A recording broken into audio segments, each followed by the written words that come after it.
Shalom saudaraku yang dikasihi Tuhan. Bersyukur kita punya kesempatan untuk merenungkan kebenaran firman Tuhan saat ini di dalam kehidupan kita. Sebelum kita merenungkannya, mari kita berdoa.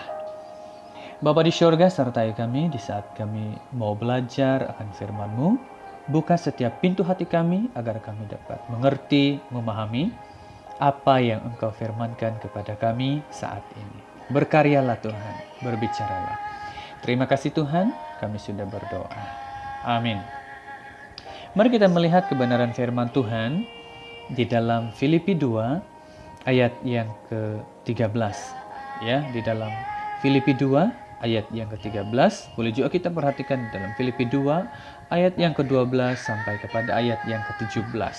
Di dalam ayat yang ke-13 firman Tuhan berkata, "Karena Allah yang mengerjakan di dalam kamu baik kemahuan maupun pekerjaan menurut kerelaannya."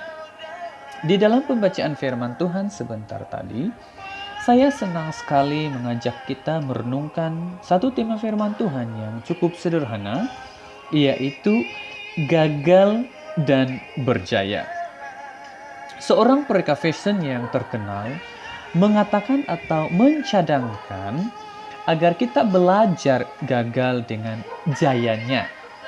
Itu yang dia katakan. Dan dia juga berkata, selepas mengalami kegagalan, kajilah kegagalan itu dengan teliti dan ketahuilah sebabnya. Karena setiap kegagalan menjadi langkah menuju kejayaan. Dan satu-satunya masa yang kita tidak mau gagal adalah pada kali terakhir kita ingin mencoba atau melakukan sesuatu. Ada beberapa cadangan yang kita dapat lakukan mengubah kegagalan menjadi kejayaan. Yang pertama, hadapilah kegagalan atau kekalahan dengan jujur. Jangan sekali-kali mereka-reka kejayaan. Yang kedua, kita harus pergunakan kegagalan itu. Jangan biarkannya sia-sia. Pelajarilah segala sesuatu daripadanya. Setiap pengalaman pahit boleh mengajar kita. Yang ketiga, jangan sekali-kali menggunakan kegagalan sebagai alasan untuk tidak mau mencoba lagi. Mungkin kita tidak boleh mengubah semua kehilangan atau menghapuskan kerusakan ataupun mengubah akibatnya. Tetapi kita boleh membuat permulaannya menjadi baru. Kegagalan tidak pernah mutlak dalam kehidupan kita karena Roh Kudus sentiasa bekerja dalam hidup kita untuk melaksanakan tujuannya.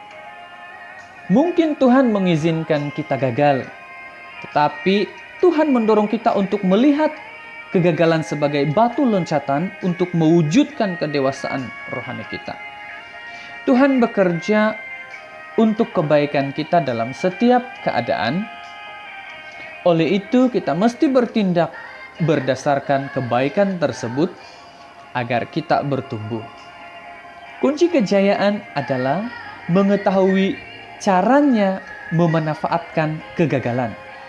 Apabila kita mempercayakan Tuhan bekerja dalam hidup kita untuk menginginkan maupun melaksanakan kehendak Tuhan. Kegagalan adalah gagal mempercayai bahwa Tuhan boleh melaksanakan maksudnya melalui kita.